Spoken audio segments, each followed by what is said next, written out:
चलिए तो पहले हम एकदम बिल्कुल बेसिक बेसिक क्वेश्चंस ले रहे हैं। अगर आप वो बेसिक वाले क्वेश्चन फटाफट कर पा रहे होगे तो मैं थोड़े से बेटर एग्जाम्पल की तरफ जाऊंगा। तो इट डिपेंड्स ऑन यू कि आप कितना जल्दी चीज़ें कर पा रहे हो। चलिए पहले मैंने एक छोटा सा एग्जाम्पल लिया है, बहुत आसान सा क्वेश्चन है। फाइंड मोल ऑफ, मैं बिल्कुल एकदम बेसिक नाइन्थ क्लास से जा रहा हूँ, नाइन्थ क्लास से आपको इलेवेंथ क्लास तक आना है। Find mole of 2.3 gram sodium atom. Find करिए। चलिए पहले आप करना शुरू कर दीजिए, फिर मैं हेल्प भी करूंगा आपकी। नेक्स्ट है find mass of 0.3 mole water. बहुत आसान सा क्वेश्चन है। पहले मैं आपको सारे फॉर्मूलाज यूज करवाने वाला हूँ, फिर उसके बाद आपको क्वेश्चन दूंगा करने के लिए।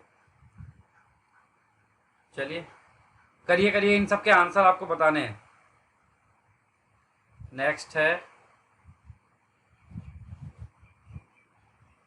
Find mole of 3.011 into 10⁻²2 atoms of chlorine.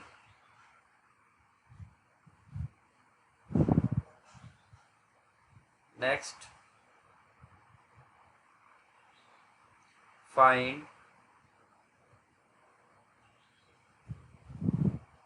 number of atoms of find number of atoms of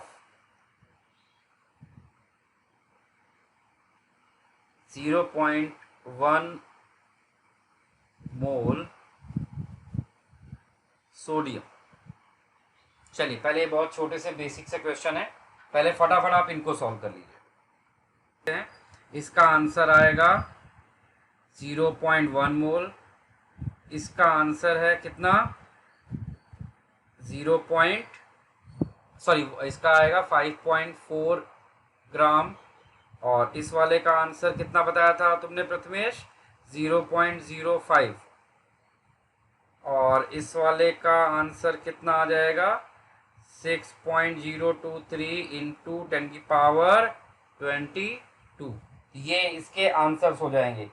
तो आई थिंक इससे मुझे पता चल गया कि मेरी स्पीड कितनी होनी चाहिए क्वेश्चन में। तो अभी आपने ये देखा क्या कि हमने मोल के कॉन्सेप्ट में क्वेश्चंस से फॉर्मूला बेस दिए, यानी आपको फॉर्मूला यूज करना आता है। नाउ अब हम वो क्वेश्चंस करेंगे जिसमें हम वन यूनिट ऑफ अमाउंट को अदर यूनिट ऑफ अमाउंट में कन्वर्ट करेंगे। तो मैं स्क्रीन पे क्वेश्चन लिख रहा हूं, आप करना शुरू कर दीजिए।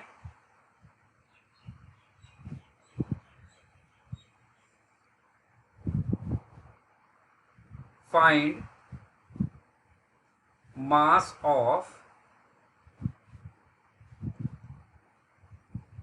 6.02 into 10⁻23 molecule of NaCl।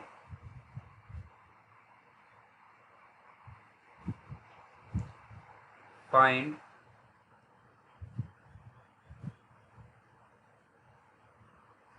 mass of 11.2 liter SO2 gas at STP।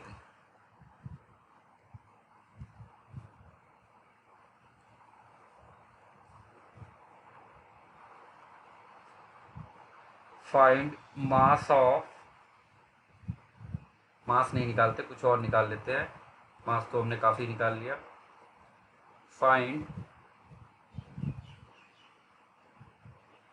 Number of molecules in 5.6 liter H2S gas at STP।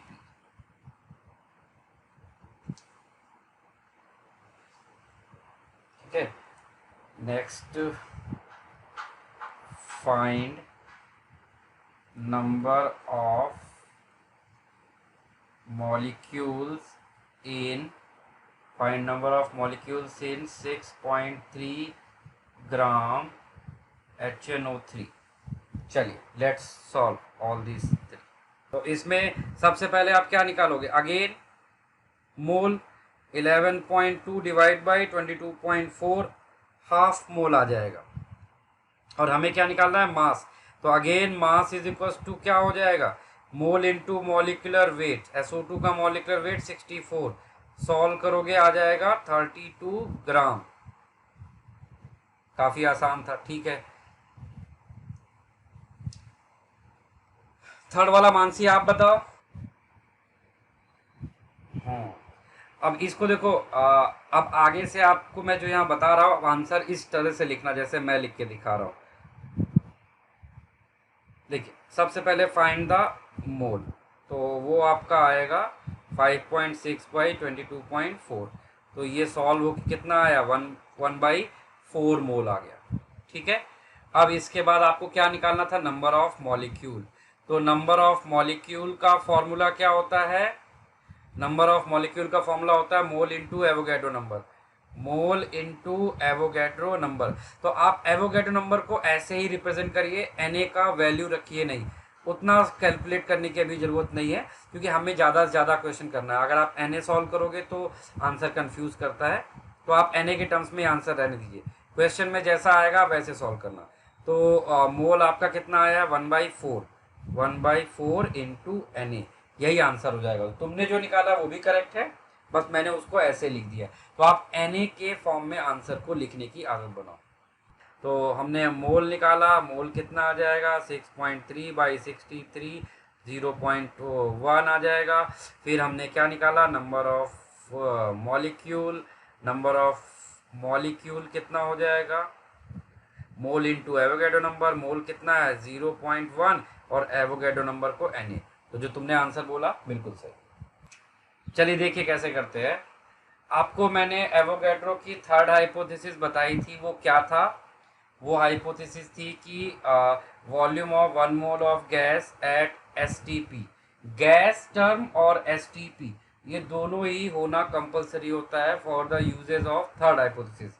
यहाँ पर STP तो है, लेकिन यहाँ क्या है, यहाँ पर गैस दिया है, वाटर तो लिक्विड होता है, और लिक्विड के ऊपर थर्ड हाइपोथेसिस अप्लाई नहीं होगी, ठीक है।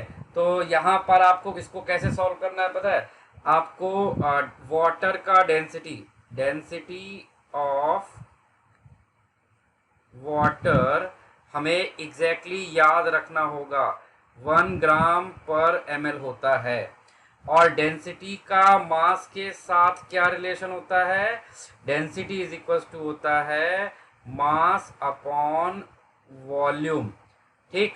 तो अभी इस वाले में आप डेंसिटी का वैल्यू रख दीजिए 1, मास आपको निकालना है, उसको हमने एज्यूम कर लिया x, वॉल्यूम कितना दिया 18 ml, यहाँ से x का वैल्यू निकालोगे वो कितना आएगा 18 ग्राम। तो इस क्वेश्चन का आंसर है 18 ग्राम। और आपने क्या किया है, आप ये क्वेश्चन दिया ही मैंने इसीलिए था, वही पॉइंट को आपके दिमाग में डालने के लिए कि आप थर्ड हाइपोथेसिस सिर्फ तभी यूज कर सकते हैं whenever question it is mentioned gas as well as STP both. कोई एक भी होगा तो भी नहीं, अगर यहाँ गैस होता और STP नहीं होता तो भी हम यूज नहीं कर सकते थे, और STP है और गैस नहीं है तो भी हम यूज नहीं कर सकते। तो ये क्वेश्चन सिंपली ऐसे सॉल्व किया जाए। और वाटर का डेंसिटी आपको क्वेश्चन में कभी नहीं दिया जाता, आपको ये हमेशा याद रखना पड़ेगा। तो इसको आप क्या कर सकते हो, इसको आप अपने पास कहीं पर नोट बना के रख लीजिए, डेंसिटी ऑफ वाटर इज 1 ग्राम पर ml, ठीक है। तो यहाँ तक आपने बिल्कुल अच्छे से आंसर किया है सारे क्वेश्चंस का, गुड। अब हम क्वेश्चन को एक लेवल ऊपर लेके चलते हैं। चलिए पहले क्वेश्चन लिखते हैं फिर उसके बाद करते हैं। क्वेश्चन है,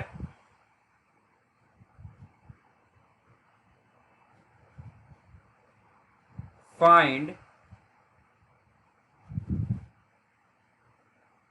A part, number of molecule. B part, total number of atoms. C part, number of carbon atoms. D part, number of hydrogen atoms in 1.8 gram, in 1.8 gram glucose. ठीक है, ये क्वेश्चन है, सॉल्व करिए। ए part solve करते हैं इसका। ए part के लिए सबसे पहले आपको जो कुछ भी गिवन है उसको मोल में कन्वर्ट कर दीजिए। तो मोल कितना आ गया, 1.8/18, दैट इज सॉरी 1.8/180। तो ये कितना आ जाएगा, 0.01 मोल आ गया। ठीक है, फिर आपको क्या फाइंड करना था, नंबर ऑफ मॉलिक्यूल। तो number of molecule is equal to क्या होता है, मोल इनटू एवोगैड्रो नंबर। ये हुआ ए पार्ट का आंसर, 1.01 इंटू Na। ठीक है, इसके बाद आइए बी पार्ट का आंसर देखते हैं। बी पार्ट में आपको क्या करना है, टोटल नंबर ऑफ एटम। तो सबसे पहले ग्लूकोज का फॉर्मूला आपको देखना पड़ेगा। ग्लूकोज क्या होता था, C6H12O6, ये होता है ग्लूकोज, C6H12O6। तो इसके एक मॉलिक्यूल में देखिए, इन वन मॉलिक्यूल देखिए टोटल कितने एटम है, 6 + 12 + 6 कितना हो गया भाई, 24 एटम है। इन वन मॉलिक्यूल 24 एटम है और आपके पास टोटल मॉलिक्यूल कितने हैं, 0.01 Na। तो आप यहां पर लिखोगे in one molecule 24 atom, then in 0.01 Na molecules में कितने एटम हो जाएंगे, 24 इंटू 0.01 Na। तो इसका आंसर कितना आ जाएगा, 0.24 Na। इसका आंसर है 0.24 Na। किसी को कंफ्यूजन है इस आंसर में? चलो ठीक है, फिर शुरू से देखते हैं। पहले फर्स्ट ऑफ ऑल जो भी आपको मास दिया है उसको मोल में कन्वर्ट कर दो, यहां तक क्लियर है। फिर उस मोल में नंबर ऑफ मॉलिक्यूल निकाल लिया, पहला पार्ट सॉल्व हो जाएगा। यहां पहले पार्ट तक आया। फिर अब सेकेंड पार्ट में कह रहा है टोटल नंबर ऑफ एटम।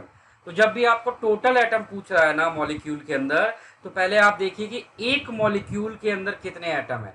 तो ग्लूकोज के एक मॉलिक्यूल में टोटल 24 एटम है।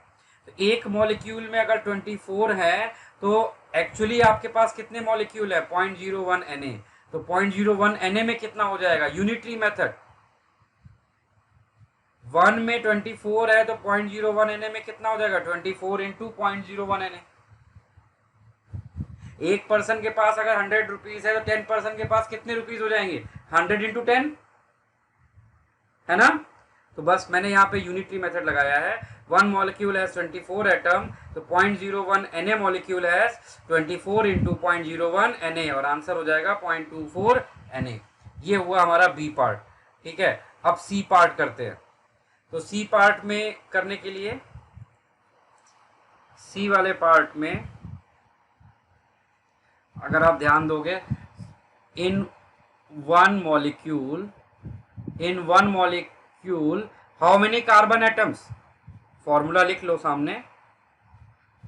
इन one molecule how many carbon atom, 6 carbon atoms.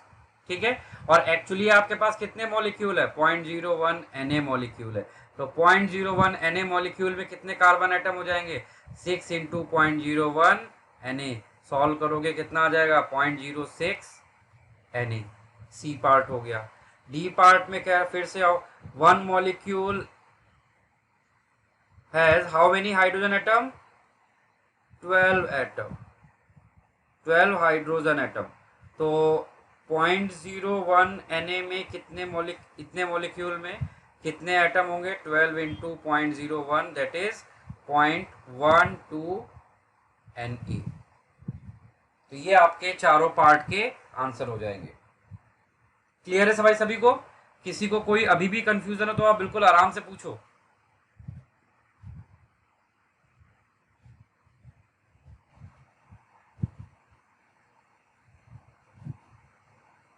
A part number of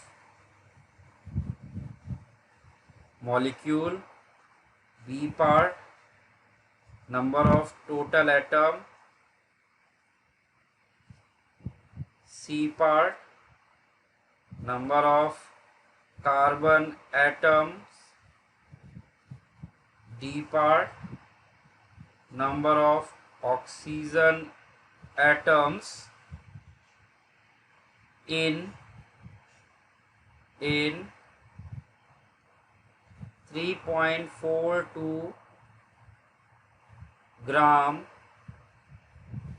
cane sugar।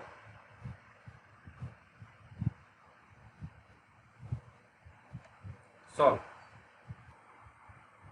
यहाँ पर 22 प्लस 12 करेंगे कितना हो जाएगा? 34। 34 प्लस 11 करेंगे तो 45 आ जाएगा। इसका आंसर है 0.45 Na। हाँ प्रथमेश आप बताओ इसका नंबर ऑफ कार्बन एटम्स का आंसर करो। 0.12 Na, बिल्कुल सही। आप बताओ तनु लास्ट वाले का आंसर, ऑक्सीजन का आंसर कितना आया? 0.11 Na। These are the answer. Good. अब आप लोग इसके क्वेश्चन कर पा रहे हो। ठीक है, गुड। चलिए अब हम लोग फिर से एक स्टेप आगे बढ़ेंगे। तो आपने देखा कि हमने पहले आपको मॉलिक्यूल में नंबर ऑफ मॉलिक्यूल निकालना सिखाया था, फिर नंबर ऑफ मॉलिक्यूल में नंबर ऑफ एटम्स निकालना सिखाया था। ऐसे ही आपको मॉलिक्यूल्स में इलेक्ट्रॉन, प्रोटॉन और न्यूट्रॉन फाइंड करने को भी आता है। मॉलिक्यूल्स में इलेक्ट्रॉन, प्रोटॉन, न्यूट्रॉन भी फाइंड करने को आता है। तो उसको शुरू करने से पहले एक बार मैं पहले सारे एलिमेंट्स के इलेक्ट्रॉन, प्रोटॉन, न्यूट्रॉन का जरा टेबल बनवा लेता हूँ। जैसे हाइड्रोजन का एटम है, इसका एटॉमिक नंबर 1 और एटॉमिक मास भी 1 होता है। तो इसके पास बताइए इलेक्ट्रॉन, प्रोटॉन, न्यूट्रॉन कितना होगा?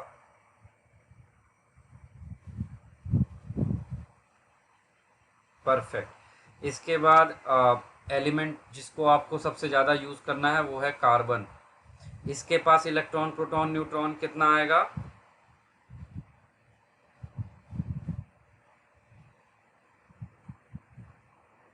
बिल्कुल सही। इसके बाद नाइट्रोजन आपको यूज़ करने को आता है 7n14। इसके पास इलेक्ट्रॉन, प्रोटॉन, न्यूट्रॉन, बिल्कुल सही। इसके बाद आपको यूज़ करने को आएगा ऑक्सीजन 8O16। इसके पास इलेक्ट्रॉन, प्रोटॉन, न्यूट्रॉन, परफेक्ट। फिर एक और एलिमेंट आपको यूज़ करने को आएगा सल्फर 16S32। कितना होगा भाई? गुड। चलिए तो ये आपको इलेक्ट्रॉन, प्रोटॉन, न्यूट्रॉन निकालना आता है। अब मैं एक पहले छोटा सा क्वेश्चन देता हूँ, फिर उसमें करके दिखाता हूँ। क्वेश्चन है आपका, find number of electrons in 1.7 gram NH3। लेकिन इस क्वेश्चन को शुरू करने से पहले एक और चीज़ डिस्कस कर लेते हैं, फिर आप ये क्वेश्चन करो। एक चीज़ वो क्या है, ये तो आपके न्यूट्रल एटम्स थे और आपने इलेक्ट्रॉन, प्रोटॉन, न्यूट्रॉन बताए। अब अगर मेरा क्वेश्चन लाइक ऐसा है, नाइट्रोजन 3- हाइड्रोजन प्लस और CO3 2-, ठीक है, इनमें जरा इलेक्ट्रॉन, प्रोटॉन और न्यूट्रॉन आपको बताना है। न्यूट्रल में तो आप फटाफट बता लेते हो, इनमें बताइए। नाइट्रोजन में पहले n की पावर, n पे चार्ज कितना है 3 माइनस, तो आपको ये ध्यान रखना होगा, निगेटिव चार्ज अगर किसी एटम या मॉलिक्यूल के ऊपर है तो वो बताता है कि उतने ही नंबर में वहाँ पर इलेक्ट्रॉन एडिशनल प्रेजेंट हैं, और प्लस चार्ज बताता है कि उतने ही नंबर में इलेक्ट्रॉन वहाँ से रिमूव हो गए हैं। ठीक, तो ये जो चार्ज है ये इलेक्ट्रॉन के नंबर को ऑल्टर करता है, बट प्रोटॉन और न्यूट्रॉन पे इसका इफेक्ट नहीं आता, क्योंकि प्रोटॉन न्यूट्रॉन न्यूक्लियस में होते हैं। तो नाइट्रोजन का प्रोटॉन कितना होगा जो पहले था, न्यूट्रॉन भी वही रहेगा, बट इलेक्ट्रॉन कितने हो गए इसके पास, 7 पहले थे, 3 और आ गए, कितना हो गया 10 हो गया। अच्छा, हाइड्रोजन को देखते हैं, इसका न्यूट्रॉन 0 था पहले, अभी भी वही होगा, प्रोटॉन 1 था, अभी भी वही होगा, बट इसके पास अभी इलेक्ट्रॉन कितने हो गए 0, क्योंकि इसके पास एक इलेक्ट्रॉन था हाइड्रोजन के पास और वो भी निकल गया, तो एक प्लस चार्ज का मतलब है कि एक इलेक्ट्रॉन इसमें से रिमूव हो गया। अच्छा, अब ये कार्बोनेट को देखते हैं। कार्बोनेट तो एक मॉलिक्यूल है, तो मॉलिक्यूल में इलेक्ट्रॉन प्रोटॉन न्यूट्रॉन का नंबर कैसे निकाला जाता है, उसके लिए आपको हर एक एलिमेंट का अलग अलग इलेक्ट्रॉन प्रोटॉन न्यूट्रॉन फाइंड कर लीजिए और उनको ऐड कर दीजिए।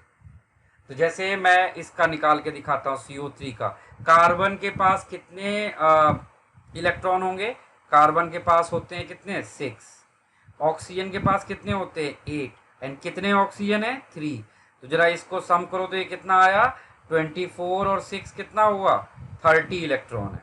प्रोटॉन भी इसके पास कितने होंगे 30 होंगे, और न्यूट्रॉन भी इसके पास कितने होंगे, सॉल्व करके देख लीजिए 30 ही आएगा। ठीक, लेकिन इलेक्ट्रॉन का नंबर यहाँ पर चेंज हो जाएगा, क्यों, क्योंकि यहाँ पर 2 माइनस है, तो 2 माइनस होने से क्या फर्क पड़ेगा, इसमें 2 इलेक्ट्रॉन और जुड़ जाएंगे, तो इसके पास एक्चुअली इलेक्ट्रॉन कितने हो जाएंगे 32, प्रोटॉन और न्यूट्रॉन ऐसे ही रहेंगे। समझे आप? तो इस तरह से हम लोग एटम में, आयन में और मॉलिक्यूल्स में इलेक्ट्रॉन प्रोटॉन न्यूट्रॉन फाइंड करते हैं। चलिए, पहले क्वेश्चन मैंने जो स्क्रीन पे आपको दिया है इसको आप 2 मिनट ट्राई करो। ठीक है, मैं ऐसे और भी क्वेश्चन लिख देता हूँ, फिर एक साथ में सबको डिस्कस करते हैं। आप ये क्वेश्चन, अच्छा आप ये कॉपी करोगे अभी, पहले आप ये कॉपी कर लो, तब तक मैं आपको यहाँ पे क्वेश्चन लिख के दे देता हूँ दूसरा, कॉपी।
लास्ट वाला क्वेश्चन इनकम्प्लीट था।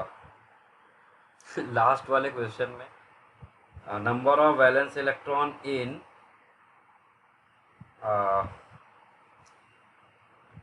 2.1 ग्राम N3 माइनस, अमाउंट तो दिया ही नहीं था। चलो ठीक है, देखो फर्स्ट वाले कैसे करेंगे। First of all find number of mole, तो weight upon molecular weight solve करोगे 0.1 आ जाएगा। फिर उसके बाद नेक्स्ट चीज आप क्या फाइंड करोगे, number of molecule,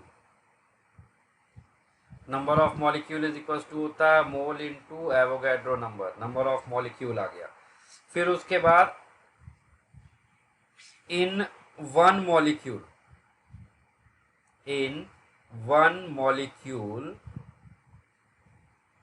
number of electron देखिए कितना है, एक मॉलिक्यूल में अमोनिया के NH3 के एक मॉलिक्यूल में कितने इलेक्ट्रॉन है नाइट्रोजन के पास होते हैं 7, हाइड्रोजन के पास होता है 1, total 3 hydrogen, 7 into 1, 7 plus 1 into 3 यानी कितना हो गया 10। तो एक मॉलिक्यूल में 10 इलेक्ट्रॉन है और आपके पास टोटल मॉलिक्यूल्स कितने हैं 0.1 Na। तो number of electrons in 0.1 Na molecule will be equals to 0.1 Na into 10। एक मॉलिक्यूल में 10 है तो 0.1 Na मॉलिक्यूल में कितना हो जाएगा 0.1 Na इंटू 10। सॉल्व कर लोगे कितना आ जाएगा Na। समझा ये वाला? ऐसे ही आप सेकंड वाला भी सॉल्व कर सकते हो, ठीक है। फिर ये थर्ड वाला किसी को आ गया। First of all find its मोल। तो सबसे पहले मोल निकालेंगे तो weight upon molecular wait, atomic weight. Nitrogen का एटॉमिक वेट कितना होता है 14। तो इसको सॉल्व करोगे तो ये कितना आ जाएगा, ये 7 से जाएगा यहाँ पर 3/20 मोल आएगा, 3/20 मोल आ गया। फिर हम इसमें निकालेंगे नंबर ऑफ आयंस। ये आयन है ना, हम यहाँ मॉलिक्यूल वर्ड यूज़ नहीं करेंगे, हम यहाँ क्या वर्ड यूज़ करेंगे नंबर ऑफ आयन। तो नंबर ऑफ आयन क्या हो जाएगा मोल इंटू एवोगैड्रो नंबर। तो 3/20 Na। तो हमारा नंबर ऑफ आयंस आ गया। अब हमें क्या निकालना है वैलेंस इलेक्ट्रॉन। तो जरा नाइट्रोजन का इलेक्ट्रॉनिक कॉन्फ़िगरेशन लिखिए 1s2 2s2 2p कितना होता है यहाँ पर 3। तो वैलेंस शेल किसको बोलते हैं, outermost incomplete shell is your valence shell. ये नाइट्रोजन का था। तो नाइट्रोजन में 3 माइनस मतलब 3 इलेक्ट्रॉन और ऐड कर देंगे तो वो क्या बन जाएगा 1s2 2s2 2p6। तो ये है आउटर मोस्ट इनकम्प्लीट शेल जिसको हम क्या बोलते हैं वैलेंस शेल। तो वैलेंस शेल में कितने इलेक्ट्रॉन हैं 8 इलेक्ट्रॉन है। वैलेंस शेल में कितने इलेक्ट्रॉन है 1। तो आप यहाँ पर क्या बोलोगे in one ion number of valence electron is 8। ठीक, ये वन आयन में है और आपके पास टोटल आयंस कितने हैं 3/20। तो फिर 3/20 आयंस में नंबर ऑफ वैलेंस इलेक्ट्रॉन कितना हो जाएगा 8 इंटू 3/20 इंटू Na। इतना आप सॉल्व करोगे तो ये कितना आ जाएगा आपका 24/20 Na। आप इसको और सिंप्लीफाई कर सकते हो, 4 से डिविजिबल हो जाएगा तो ये आ जाएगा कितना 6/5 Na। इतने को ही छोड़ दीजिए ऐसे ही। तो मेथड आपको समझना है तो हेडिंग डालिए POAC। POAC का फुल फॉर्म है प्रिंसिपल ऑफ एटम कंजर्वेशन।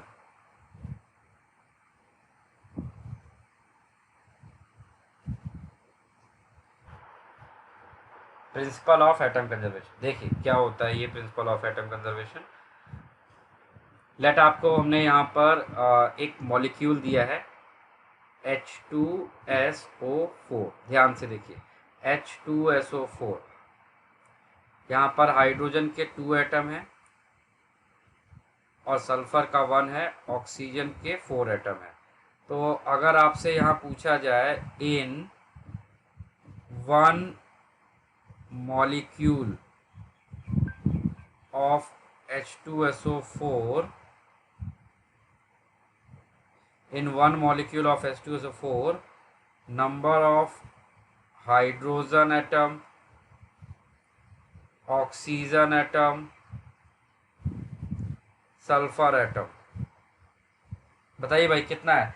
एक मॉलिक्यूल अगर आप H2SO4 का लेते हैं तो उस वन मॉलिक्यूल में हाइड्रोजन के एटम कितने हैं भाई 2, सल्फर कितना है 1 और ऑक्सीजन कितना हो जाएगा 4। सिंपल, बिल्कुल आसान सा है ना। ये हमने मॉलिक्यूल और एटम को आपस में रिलेट किया। यही सेम चीज जब हम मोल में बोलते हैं तो मॉलिक्यूल भी मोल में होगा और एटम भी मोल में होगा। फॉर एग्जांपल, जैसे अगर मैंने बोला इन 1 मोल H2SO4, in 1 mole H2SO4 number of mole of hydrogen atom कितना होगा, ऑक्सीजन एटम कितना होगा और सल्फर एटम कितना होगा मोल्स के टर्म में। इन 1 मोल H2SO4 what is the mole of hydrogen atom, तो आपका आंसर होगा जितने यहाँ हाइड्रोजन दिख रहे हैं वही इसका मोल है, यहाँ पर जितने ऑक्सीजन दिख रहे हैं वही उसका मोल हो जाएगा, जितने सल्फर दिख रहे हैं वही उसका मोल हो गया। तो यहाँ पे 1 मोल अगर हमने H2SO4 लिया है तो उसमें 1 मोल H2SO4 में 2 मोल्स ऑफ हाइड्रोजन होगा एस, लेकिन वो क्या है 2 मोल ऑफ हाइड्रोजन एटम है, और 1 मोल ऑफ सल्फर एटम है, 4 मोल ऑफ ऑक्सीजन एटम है। तो अगर आपको एक मॉलिक्यूल के मोल पता है तो आप उसके जो भी रिस्पेक्टिव एलिमेंट हैं उनके मोल्स बता सकते हैं। जैसे मैं ओरल आपसे बोलूं यहाँ पर इन 0.3 mole of H2SO4, 0.3 mole H2SO4 है। अब आपको बताना है इसमें मोल्स ऑफ ऑक्सीजन एटम, बताइए भाई कितना मोल ऑक्सीजन एटम का होगा, mole of hydrogen atom and mole of sulphur atom. बोलिए क्या आएगा आंसर इनका।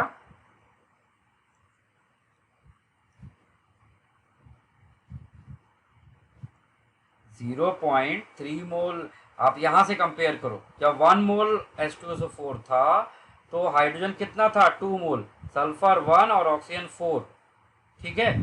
तो जब आपके पास 1 मोल में अगर 4 है तो 0.3 मोल में कितना हो जाएगा भाई 1.2 मोल, बिल्कुल सही। और हाइड्रोजन कितना हो जाएगा, और सल्फर कितना बन जाएगा, बिल्कुल परफेक्ट। तो अगर आपको मॉलिक्यूल के मोल्स पता है तो आप उनके रिस्पेक्टिव एटम्स के मोल ऑटोमेटिकली निकाल सकते हैं, ठीक। ये तो एक तरीका हुआ। अब इसी चीज को हम रिवर्स में बोलेंगे, उल्टा, ठीक है। अभी हम आपको क्या करेंगे, ऑक्सीजन एटम के मोल देंगे और आपसे मॉलिक्यूल का मोल पूछेंगे। तो ध्यान से सुनिएगा, हमारे पास जब 4 मोल ऑक्सीजन एटम था देन हमारे पास H2SO4 के कितने मोल हमें मिल रहे थे 1 मोल। ध्यान से देखिए यहाँ पर, जब हमारे पास 4 मोल ऑक्सीजन एटम था तो हमें H2SO4 कितना मिला था 1 मोल। तो अगर हमारे पास ऑक्सीजन एटम 2 मोल होगा तो बताइए what is the mole of H2SO4, half mole 0.5, है ना। तो अगर हमने बोला आपसे कि 4 मोल ऑफ सल्फर एटम है, बताइए what is the mole of H2SO4, तो आंसर क्या होगा 4 मोल ऑफ H2SO4। अगर हमने आपसे बोला कि 1 मोल ऑफ हाइड्रोजन एटम है तो what is the mole of H2SO4 present, half, 1/2। तो आपको अगर एटम्स के मोल दिए हैं तो हम मॉलिक्यूल के मोल्स फाइंड कर सकते हैं, मॉलिक्यूल्स के मोल देते हैं तो हम एटम के मोल फाइंड कर सकते हैं, ठीक है। एक तो ये आपने मॉलिक्यूल्स में देखा। अब जब कोई केमिकल रिएक्शन होती है, एक केमिकल रिएक्शन था, आप ध्यान से सुनिएगा, यहां पर बोला गया कि मेटल M है, उसको मेटल M को रिएक्ट कराया गया है HNO3 के साथ, तो इसने मेटल का नाइट्रेट बनाया, मेटल नाइट्रेट। और मेटल के नाइट्रेट को जब हीट किया गया तो इसने यहाँ पर मेटल का ऑक्साइड बनाया है, ठीक है। ऐसे क्वेश्चन आएगा, मेटल है उसको मेटल को HNO3 के साथ रिएक्ट किया, मेटल नाइट्रेट प्रोड्यूस हुआ, तो इस सारा का सारा मेटल मेटल नाइट्रेट बन गया है। और जब मेटल नाइट्रेट को हीट करते हैं तो सारा का सारा मेटल मेटल का ऑक्साइड बन जाएगा, ठीक। तो होगा क्या यहाँ पर, आप इसके मोल निकाल लीजिए मेटल के, वही मेटल यहाँ पर प्रेजेंट है और वही मेटल यहाँ पर प्रेजेंट है, तो इस कंपाउंड में जो मेटल के मोल होंगे और इसमें जो मोल होंगे वो दोनों क्या होंगे, सेम आएंगे। ठीक है, इसका मतलब यहाँ पे जो मेटल M है वो क्या है, कंजर्व है, वो सब जगह वही पूरा पूरा जा रहा है। तो जितना मेटल यहाँ पे था वही सारा मेटल नाइट्रेट बना और वही सारा का सारा मेटल मेटल ऑक्साइड बना। तो अगर आपको इस मेटल M के मोल पता है तो आपको इस मेटल ऑक्साइड में मेटल का मोल पता चल जाएगा, और अगर आपको मेटल का मोल पता चल गया तो आप इस मेटल ऑक्साइड का मोल बता सकते हो। तो बताइए मेटल ऑक्साइड का मोल कितना हुआ यहां पर,